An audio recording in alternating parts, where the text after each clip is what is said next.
Hi dears, welcome back. അപ്പോൾ ഇന്നും ഞാൻ വന്നിരിക്കുന്നത് നമുക്കൊക്കെ ഒരുപാട് പ്രയോജനകരമായിട്ടുള്ള നല്ലൊരു വീഡിയോ ആയിട്ടാണ് കേട്ടോ. നിങ്ങൾ തമ്പനയിൽ കണ്ടതുപോലെ തന്നെ നമ്മൾ അരി അരയ്ക്കാണ്ടെയും അരി കുതിർക്കാണ്ടെയും എങ്ങനെയാണ് ഈ ഒരു പാലപ്പം ഉണ്ടാക്കുന്നത്, അതും വളരെ എളുപ്പത്തിൽ എന്നുള്ള ഒന്ന് കണ്ടു നോക്കാം. മാത്രമല്ല ആർക്ക് വേണമെങ്കിലും ഈ ഒരു പാലപ്പം ഈസി ആയിട്ട് തന്നെ ഉണ്ടാക്കിയെടുക്കാൻ വേണ്ടിയിട്ട് സാധിക്കും. അതും നിമിഷ നേരം കൊണ്ട് നല്ല അരികമുരിഞ്ഞ പാലപ്പം നമുക്ക് ഉണ്ടാക്കിയെടുക്കാൻ വേണ്ടിയിട്ട് സവോള ഇതുപോലെ നിങ്ങളൊന്ന് ചെയ്താൽ മതിയാകും. അപ്പോൾ എല്ലാവരും വീഡിയോ ഒന്ന് ഫുള്ളായിട്ട് സ്കിപ്പ് ചെയ്യാണ്ട് തന്നെ കാണുക. വീഡിയോ ഇഷ്ടപ്പെടുകയാണെങ്കിൽ മറക്കാണ്ട് ഒന്ന് ലൈക്ക് ചെയ്യുക കേട്ടോ. അപ്പോൾ നമുക്ക് സമയം കളയാണ്ട് നേരെ വീഡിയോയിലേക്ക് പോവാം. അപ്പോൾ നമ്മുടെ പാലപ്പത്തിന് വേണ്ടിയിട്ട് റേഷൻ പച്ചരി പൊടിച്ചതാണ് കേട്ടോ ഞാനിവിടെ എടുത്തിരിക്കുന്നത്. നന്നായിട്ട് കഴുകി ഉണക്കി പൊടിച്ചതാണ്. അപ്പോൾ ഈ ഒരു ബൗളിലാണ് ഞാൻ എടുക്കുന്നത്. നല്ല ഒരു ബൗൾ ഫുള്ളായിട്ട് 2 ബൗൾ അളവിലേക്ക് ഞാൻ പച്ചരി പൊടിച്ചത് എടുത്തിട്ടുണ്ട്. ഇനി നമുക്ക് ആവശ്യമായിട്ടുള്ളത് അതുപോലൊരു ബൗളിൽ തന്നെ 1 ബൗൾ അളവിലേക്ക് റേഷൻ പുഴുങ്ങലരിയുടെ ചോറാണ്. ആ ഒരു ചോറും കൂടെ നമുക്ക് ഈ ഒരു അരിപ്പൊടിയിലേക്ക് ചേർത്ത് കൊടുക്കാം. ഇനി നമ്മുടെ പാലപ്പത്തിൻ്റെ മെയിൻ ഇൻഗ്രീഡിയൻ്റ് ആയ തേങ്ങയാണ് ചേർത്ത് കൊടുക്കാനുള്ളത്. നിങ്ങൾക്ക് വേണമെങ്കിൽ തേങ്ങ ചിരവിയും ചേർത്ത് കൊടുക്കാവുന്നതാണ്. ഞാനിവിടെ ചെറിയ കഷ്ണങ്ങളാക്കിയിട്ടാണ് ഇട്ട് കൊടുത്തിരിക്കുന്നത്. ഏകദേശം ഒരു 1/2 ബൗൾ അളവിലേക്ക്. അതോടൊപ്പം തന്നെ ഒരു 1/2 ടീസ്പൂൺ അളവിലേക്ക് പഞ്ചസാരയും ഒരു 1/4 ടീസ്പൂൺ അളവിലേക്ക് ഉപ്പും ചേർത്ത് കൊടുക്കാം. ഇപ്പോൾ നമ്മൾ ചേർത്ത് കൊടുത്ത ഇൻഗ്രീഡിയൻസ് ഒക്കെ നന്നായിട്ട് നമുക്കൊന്ന് മിക്സ് ചെയ്ത് കൊടുക്കാം. അപ്പോഴാണ് നമുക്ക് കട്ടകളൊന്നും ഇല്ലാണ്ട് കൊണ്ട് നല്ല രീതിയിലൊന്ന് മിക്സ് ആക്കാൻ വേണ്ടിയിട്ട് സാധിക്കുകയുള്ളൂ. അപ്പോൾ ഇതാ നമ്മുടെ ഇൻഗ്രീഡിയൻസ് ഒക്കെ നന്നായിട്ടൊന്ന് മിക്സ് ചെയ്ത് എടുത്തിട്ടുണ്ട്. ഇനി നമുക്ക് ആവശ്യത്തിനുള്ള വെള്ളം കുറച്ചായിട്ട് ഈ ഒരു മാവിലേക്ക് ഒഴിച്ചു കൊടുക്കാം. ഇതുപോലെ കുറച്ചായിട്ട് നിങ്ങൾ ഒഴിച്ചു കൊടുക്കണം. ഒരുപാട് ഒഴിച്ചു കഴിഞ്ഞാൽ വെള്ളം കൂടുതലായി പോകും. അപ്പോൾ കുറച്ചായിട്ട് ഒഴിച്ചു കൊടുത്തതിന് ശേഷം നിങ്ങൾ മിക്സ് ചെയ്തുകൊണ്ടേ ഇരിക്കുക. അപ്പോൾ നമുക്ക് കറക്റ്റായിട്ടുള്ള ഒരു കൺസിസ്റ്റൻസിയിലാകും. അതിന് വേണ്ടിയിട്ടാണ് നമ്മൾ ആദ്യമേ വെള്ളം ഒഴിച്ച് നന്നായിട്ടൊന്ന് മിക്സ് ചെയ്ത് കൊടുത്തതിന് ശേഷമാണ് നമ്മൾ ഇതൊക്കെ ഒന്ന് സെറ്റാക്കി മിക്സിയുടെ ജാറിലിട്ടിട്ട് അരച്ചെടുക്കുകയുള്ളൂ. അല്ലെങ്കിൽ നമുക്ക് ഇതുപോലെ മാവ് അവിടെ ഇവിടെയായിട്ട് കട്ട പിടിക്കാനുള്ള ചാൻസസ് വളരെ കൂടുതലാണ്. പെട്ടെന്ന് തന്നെ പാലപ്പം ഉണ്ടാക്കി കഴിക്കണം എന്ന് തോന്നുന്നവർക്ക് വേണ്ടിയിട്ട് ഉണ്ടാക്കാൻ പറ്റിയൊരു കിടിലൻ ടിപ്പാണ് കേട്ടോ ഇത്. അപ്പോൾ ഈ ഒരു കൺസിസ്റ്റൻസിയിൽ വെള്ളം ഒഴിച്ച് ഇതുപോലെ കട്ടകളൊക്കെ ഇല്ലാണ്ട് കൊണ്ട് നമുക്ക് റെഡിയാക്കിയാൽ മതിയാകും. ഇനി നമ്മൾ റെഡിയാക്കി ഈ ഒരു മിക്സിയുടെ ജാറിലേക്ക് അങ്ങനെ തന്നെ നമുക്ക് ചേർത്ത് കൊടുക്കാം. അപ്പോൾ രാത്രിയാണ് കേട്ടോ ഞാൻ ഈ ഒരു മാവ് അരച്ചെടുക്കുന്നത്. അടുത്ത ദിവസം രാവിലത്തേക്കാണ് ഞാൻ പാലപ്പം റെഡിയാക്കാൻ വേണ്ടിയിട്ട് പോകുന്നത്. അപ്പോൾ നമ്മൾ കൂട്ടിയ ഇൻഗ്രീഡിയൻസ് ഒക്കെ ഞാൻ മിക്സിയുടെ ജാറിലേക്ക് ഇട്ട് കൊടുത്തിട്ടുണ്ട്. ഇനി നമുക്ക് നല്ല ഫൈനായിട്ട് തന്നെ അരച്ചെടുക്കാം. ആവശ്യത്തിന് കുറച്ചും കൂടെ വേണമെങ്കിൽ നമുക്ക് വെള്ളം ഒഴിച്ച് കൊടുത്തിട്ട് അരച്ചെടുക്കാവുന്നതാണ്.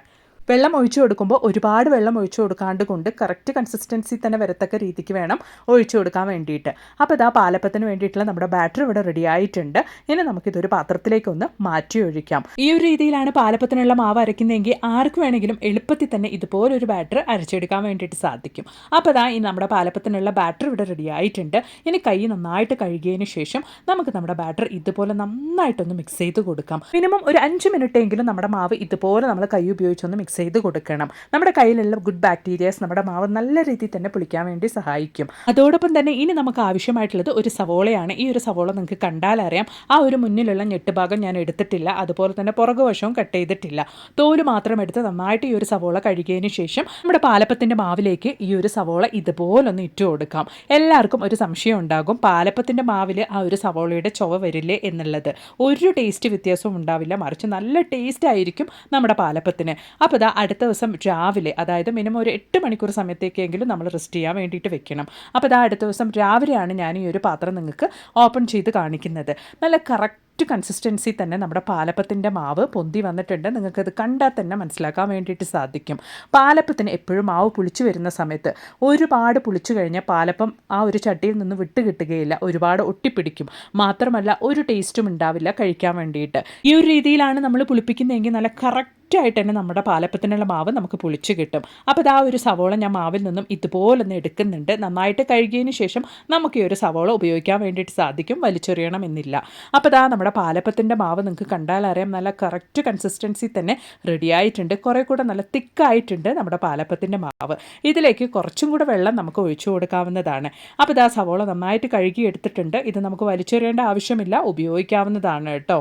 നമ്മുടെ പാലപ്പത്തിൻ്റെ മാവ് നല്ല തിക്കായിട്ട് കറക്റ്റ് പരുവത്തിൽ റെഡി ആയിട്ടുണ്ട് കേട്ടോ. ഇതിലോട്ട് കുറച്ചും കൂടെ വെള്ളം ഒഴിച്ച് കൊടുത്തിട്ട് നന്നായിട്ടൊന്ന് മിക്സ് ചെയ്തതിന് ശേഷമാണ് ഞാൻ ഉപയോഗിക്കാൻ വേണ്ടിയിട്ട് പോകുന്നത്. നമുക്ക് പാലപ്പത്തിൻ്റെ ആ ഒരു കറക്റ്റ് കൺസിസ്റ്റൻസി അറിയാമല്ലോ, അത്രത്തോളം വെള്ളം മാത്രം ഒഴിച്ചു കൊടുക്കുക. മാവ് ഒരുപാട് ലൂസ് ആവാണ്ടിരിക്കാൻ വേണ്ടിയിട്ട് പ്രത്യേകിച്ച് ശ്രദ്ധിക്കുക. അത്ര തന്നെ നമ്മുടെ പാലപ്പത്തിനുള്ള ബാറ്റർ ഇവിടെ റെഡി ആയിട്ടുണ്ട്. ഇനി നമ്മുടെ പാലപ്പത്തിൻ്റെ ചട്ടിയിലേക്ക് മാവ് ഒഴിച്ച് കൊടുത്ത് ഇതുപോലൊന്ന് ചുറ്റിച്ചെടുത്താൽ മതിയാകും. ഈ ചുറ്റിച്ചെടുക്കുമ്പോഴുള്ള ആ ഒരു കൺസിസ്റ്റൻസിയാണ് കേട്ടോ നമ്മുടെ പാലപ്പത്തിന് വേണ്ടത്. ഇനി നമുക്ക് പാലപ്പത്തിൻ്റെ പാത്രത്തിൻ്റെ മൂടി ഒന്ന് ഇതുപോലെ ഇട്ട് കൊടുത്ത് ഒരു സെക്കൻഡ് സമയം കഴിഞ്ഞ് നമുക്ക് ഇതുപോലൊന്ന് തുറന്ന് നോക്കാവുന്നതാണ്. നല്ല അരകുമുരിഞ്ഞ പാലപ്പം വളരെ ടേസ്റ്റി ആയിട്ടും അതുപോലെ തന്നെ വളരെ ഈസി ആയിട്ടും നമുക്കിവിടെ റെഡി ആയിട്ടുണ്ട്. അപ്പോൾ ഇനി പാലപ്പം റെഡി ആയിട്ടില്ല എന്ന് ആരും പറയില്ല. അത്രത്തോളം നല്ല പെർഫെക്റ്റ് ആയിട്ട് തന്നെ നമ്മുടെ പാലപ്പം ഇവിടെ റെഡി ആയിട്ടുണ്ട്. ഉറപ്പായിട്ടും ഇനി പാലപ്പം ഉണ്ടാക്കുമ്പോൾ ഇതുപോലൊന്ന് തയ്യാറാക്കി നോക്കുക കേട്ടോ. അപ്പോൾ ഇനി നമുക്ക് നമ്മുടെ അടുത്ത ടിപ്പ് ഒന്ന് കണ്ടു നോക്കാം. നമ്മളെപ്പോഴും നമ്മുടെ വീട്ടിൽ ഇതുപോലുള്ള കാസറോൾസൊക്കെ ഒരുപാട് ഭക്ഷണ പദാർത്ഥങ്ങൾ ചൂടോടെ വെക്കാൻ വേണ്ടിയിട്ടാണ് ഉപയോഗിക്കുക. അപ്പോൾ നമ്മൾ തലേദിവസം ഒരു ഫുഡ്, അതായത് ഒരു ഭക്ഷണം നമ്മൾ വെച്ച് കഴിഞ്ഞിട്ട് ആ ഒരു ഭക്ഷണത്തിൻ്റെ സ്മെല്ല് നമ്മൾ കഴുകി കളഞ്ഞാലും അതുപോലെ തന്നെ നമ്മുടെ ആ ഒരു കാസറോളിൽ എപ്പോഴും ഉണ്ടാകും. അപ്പോൾ വേറൊരു ഭക്ഷണം റെഡിയാക്കിയിട്ട് നമ്മൾ ആ ഒരു കാസറോളിൽ വെക്കുന്ന സമയത്ത് ആ ഒരു പഴയ ഭക്ഷണത്തിൻ്റെ സ്മെല്ലും ചേർന്നായിരിക്കും കാസറോളിൽ നിന്നും വരിക. അങ്ങനെ ഇല്ലാണ്ടിരിക്കാൻ വേണ്ടിയിട്ട് നമ്മൾ ഇതുപോലെ ഒരു ന്യൂസ് പേപ്പർ കത്തിച്ചിട്ട് ആ ഒരു പുകയോട് കൂടിയിട്ട് ആ ഒരു തീ ഒന്ന് കെടുത്തിയതിന് ശേഷം ആ ഒരു പുകയോട് കൂടിയിട്ട് ഇതുപോലെ കാസറോളിൻ്റെ ഉള്ളിൽ വെച്ചിട്ട് ജസ്റ്റ് ഒരു സെക്കൻഡ് സമയത്തേക്കൊന്ന് കാസറോൾ ക്ലോസ് ചെയ്തിട്ട് ഓപ്പൺ ചെയ്ത് നോക്കുകയാണെങ്കിൽ എന്ത് ഫുഡിൻ്റെ സ്മെല്ല് ആ ഒരു കാസറോളിൽ ഉണ്ടായിരുന്നെങ്കിൽ കൂടെ പിന്നീട് ആ ഒരു സ്മെല്ല് അതിനകത്ത് ഉണ്ടാവില്ല. പിന്നെ നമ്മളത് എടുത്തതിന് ശേഷം നന്നായിട്ടൊന്ന് തുടച്ചോ കഴുകിയിട്ടോ നമുക്ക് വീണ്ടും നമ്മുടെ കാസറോൾ ഉപയോഗിക്കാവുന്നതാണ്. തലേ ദിവസം വെച്ച ഒരു ഭക്ഷണത്തിൻ്റെ സ്മെല്ലും ആ ഒരു കാസറോളിൽ ഉണ്ടാവുന്നതല്ല. ട്രൈ ചെയ്ത് നോക്കുക. അപ്പോൾ ഇനി നമുക്ക് നമ്മുടെ അടുത്ത ടിപ്പ് ഒന്ന് കണ്ടു നോക്കാം. അതിന് വേണ്ടിയിട്ട് ഞാനിവിടെ ഒരു അയൺ തവയാണ് കേട്ടോ എടുത്തിരിക്കുന്നത്. നമ്മുടെ വീട്ടിൽ ഇതുപോലുള്ള അയൺ ദോശപ്പാനൊക്കെ എത്ര തന്നെ നമ്മൾ സീസണിങ് ചെയ്ത് വെച്ചാലും നമ്മൾ 2 ദിവസം കഴിഞ്ഞ് എടുത്ത് നോക്കുമ്പോൾ ഈ ഒരു അവസ്ഥയായിരിക്കും, നന്നായിട്ട് തുരുമ്പ് കയറിയിട്ടുണ്ടാകും. അപ്പോൾ ഇനി എത്ര മാസങ്ങളോളം നിങ്ങൾ എടുത്ത് വെച്ചാലും തുരുമ്പ് കയറാണ്ടിരിക്കാൻ വേണ്ടിയിട്ടുള്ള കിടിലൻ ടിപ്പാണ് നമ്മളിപ്പോൾ കാണാൻ വേണ്ടിയിട്ട് പോകുന്നത്. അതിന് വേണ്ടിയിട്ട് ഒരു 1/4 ടീസ്പൂൺ അളവിലേക്ക് ഞാൻ കോൾഗേറ്റ് ആണ് കേട്ടോ ഇട്ട് കൊടുത്തിരിക്കുന്നത്. അതോടൊപ്പം തന്നെ ഒരു ചെറിയ കഷ്ണം ലെമണും ഞാൻ പിഴിഞ്ഞു കൊടുക്കുന്നുണ്ട്. അതായത് ഏകദേശം ഒരു 1/4 ടീസ്പൂൺ അളവിലേക്ക് ലെമൺ ജ്യൂസും എടുത്തിട്ടുണ്ട്. ഇനി നമുക്ക് കല്ലുപ്പ് പൊടിച്ചതും കൂടെ അതിലോട്ട് ഇട്ട് കൊടുക്കാം. ആ ഒരു ചെറുനാരങ്ങയുടെ തുണ്ടും ഞാൻ ചേർത്തിട്ട് ഇതുപോലെ ഒന്ന് സ്ക്രബ് ചെയ്ത് കൊടുത്താൽ മതിയാകും. ജസ്റ്റ് ഒന്ന് തേച്ച് കൊടുത്താൽ മതിയാകും. ഞാനിവിടെ ഉപയോഗിച്ചിരിക്കുന്നതിന് സ്പോഞ്ചിൻ്റെ സ്ക്രബ്ബറാണ്. അതുകൊണ്ട് തന്നെ വലിയ സ്ട്രോങ് ആയിട്ടുണ്ട് നമ്മൾ തേക്കണം എന്നുള്ളതും കൂടെ ഇല്ല. അപ്പോൾ ഇതാ ഇതുപോലെ നമ്മളുടെ ആ ഒരു നമ്മൾ ചേർത്ത് കൊടുത്ത ഇൻഗ്രീഡിയൻസ് ഒക്കെ ആ ഒരു തവയുടെ ചുറ്റിലും നമുക്ക് ഇതുപോലെ ഒന്ന് തേച്ച് കൊടുക്കാം. അതിന് ശേഷം ഒരു 5 മിനിറ്റ് സമയം നമ്മൾ അതുപോലെ തന്നെ ഒന്ന് റെസ്റ്റ് ചെയ്യാൻ വേണ്ടിയിട്ട് മാറ്റി വെക്കാം. അതിന് ശേഷമാണ് നമ്മളിത് കഴുകി കളയാൻ വേണ്ടിയിട്ട് പോകുന്നത്. ഈ ഒരു രീതിയിലാണ് നമ്മുടെ തവ നമ്മൾ സീസണിങ് ചെയ്യുന്നതെങ്കിൽ ഒരുപാട് ദിവസത്തേക്ക് നമുക്ക് തുരുമ്പ് കയറാണ്ടൊക്കെ സൂക്ഷിക്കാൻ വേണ്ടിയിട്ട് സാധിക്കും. അപ്പോൾ ഇതാ നമ്മുടെ ഈ ഒരു അയൺ തവ നമുക്ക് അങ്ങനെ തന്നെ ഒരു 5 മിനിറ്റ് സമയത്തേക്കൊന്ന് റെസ്റ്റ് ചെയ്യാൻ വെച്ചതിന് ശേഷം നന്നായിട്ടൊന്ന് കഴുകിയെടുക്കാം. അപ്പോൾ ഇതാ തവ നന്നായിട്ടൊന്ന് ഞാൻ കഴുകിയെടുത്തതിന് ശേഷം നമ്മുടെ അയൺ തവ വെയിലത്ത് വെച്ച് നന്നായിട്ടൊന്ന് ഉണക്കിയെടുക്കണം. ഞാൻ ഈ ഒരു അയൺ തവ സീസണിങ് ചെയ്യുന്ന സമയത്ത് എനിക്ക് വെയിലില്ലായിരുന്നു.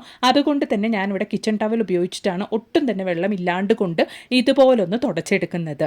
നമ്മൾ എപ്പോഴും അയൺ തവ നന്നായിട്ട് സീസണിങ് ചെയ്ത് കഴുകി വെക്കുമ്പോൾ ഒരു തുള്ളി വെള്ളം പോലും ഇല്ലാത്ത രീതിക്ക് നന്നായിട്ടൊന്ന് വെയിലത്ത് വെച്ചോ അല്ലെങ്കിൽ ഇതുപോലുള്ള തുണി ഉപയോഗിച്ച് നന്നായിട്ട് തുടച്ചിട്ട് വേണം എടുത്ത് വെക്കാൻ വേണ്ടിയിട്ട്. അപ്പോഴും നമുക്ക് തുരുമ്പ് കയറുന്നത് ഒരു പരിധി വരെ ഇല്ലാണ്ടാക്കാൻ വേണ്ടിയിട്ട് സാധിക്കും. അപ്പോൾ അതാ ഒട്ടും വെള്ളം ഇല്ലാണ്ട് കൊണ്ട് എൻ്റെ അയൺ ദോശപ്പാൻ ഞാൻ നല്ല രീതിയിൽ തന്നെ തുടച്ച് എടുത്തിട്ടുണ്ട്. അപ്പോൾ ഇനി നമുക്ക് ആവശ്യമായിട്ടുള്ളത് കുറച്ച് ഓയിലാണ്, റിഫൈൻഡ് ഓയിലാണ് ഞാനിവിടെ എടുത്തിരിക്കുന്നത്. ഏകദേശം ഒരു 1/4 ടീസ്പൂൺ അളവിലേക്ക് ഓയിൽ ചേർത്തിട്ട് നന്നായിട്ട് നമ്മുടെ കൈകൊണ്ട് തന്നെ ദോശപ്പാനിൻ്റെ എല്ലാ ഭാഗത്തേക്കും ഇതുപോലെ നമുക്കൊന്ന് തേച്ച് കൊടുക്കാം. ഈ ഒരു രീതിയിൽ നമ്മൾ തേക്കുമ്പോൾ തന്നെ നമുക്ക് നല്ല രീതിയിൽ തന്നെ തുരുമ്പ് കയറാണ്ട് കൊണ്ട് നമ്മുടെ ദോശപ്പാന് നമുക്ക് മെയിൻറ്റെയിൻ ചെയ്യാൻ വേണ്ടിയിട്ട് സാധിക്കും. അപ്പോൾ അത് നല്ല രീതിയിൽ ഞാൻ ഓയിലൊക്കെ ഒന്ന് സ്പ്രെഡ് ചെയ്ത് കൊടുത്തിട്ടുണ്ട്. ഇനി നമ്മൾ ഈ ഒരു ദോശപ്പാന് എങ്ങനെയാണ് എടുത്തു വെക്കാൻ വേണ്ടിയിട്ട് പോകുന്നത് എന്നെല്ലാം കൂടെ ഒന്ന് കണ്ടു നോക്കാം. അതിന് വേണ്ടിയിട്ട് നമുക്ക് ആവശ്യമായിട്ടുള്ളത് ഇതുപോലെ ഒരു വലിയ പ്ലാസ്റ്റിക് കവറാണ് കേട്ടോ. ആ ഒരു പ്ലാസ്റ്റിക് കവറിനകത്തോട്ടേക്ക് നമ്മുടെ ഈ ഒരു ദോശപ്പാന് നമ്മൾ സീസണിങ് ചെയ്ത് നമ്മുടെ ദോശപ്പാന് ഇതുപോലൊന്ന് നമുക്ക് വെച്ച് കൊടുത്തതിന് ശേഷം നമുക്ക് എടുത്ത് വെക്കാവുന്നതാണ്. ഈ ഒരു രീതിയിലാണ് നമ്മുടെ അയൺ ദോശപ്പാന് നമ്മൾ സീസണിങ് ചെയ്തിട്ട് എടുത്ത് വെക്കുന്നതെങ്കിൽ എത്ര മാസങ്ങൾ കഴിഞ്ഞ് നിങ്ങൾ എടുത്താലും നമ്മൾ എങ്ങനെ സീസണിങ് ചെയ്ത് വെച്ചോ അതുപോലെ തന്നെ നമ്മുടെ ദോശപ്പാൻ ഉണ്ടാകും. അപ്പോൾ ഉറപ്പായിട്ടും ഇനി നിങ്ങൾ സീസണിങ് ചെയ്യുന്ന സമയത്ത് ഈ ഒരു രീതിയിലൊന്ന് ട്രൈ ചെയ്ത് നോക്കുക കേട്ടോ. അപ്പോൾ ഇന്ന് നമ്മുടെ വീഡിയോയിൽ ഉൾപ്പെടുത്തിയിട്ടുണ്ടായിരുന്ന എല്ലാ കാര്യങ്ങളും നിങ്ങൾക്ക് ഒരുപാട് പ്രയോജനകരമായെന്ന് ഞാൻ കരുതുന്നു. വീഡിയോ ഇഷ്ടപ്പെടുകയാണെങ്കിൽ ഒന്ന് ലൈക്ക് ചെയ്യുക. അതോടൊപ്പം തന്നെ നിങ്ങളുടെ ഫ്രണ്ട്സ് ആൻഡ് ഫാമിലി കൂടെ ഒന്ന് ഷെയർ ചെയ്ത് സപ്പോർട്ട് ചെയ്യുക കേട്ടോ.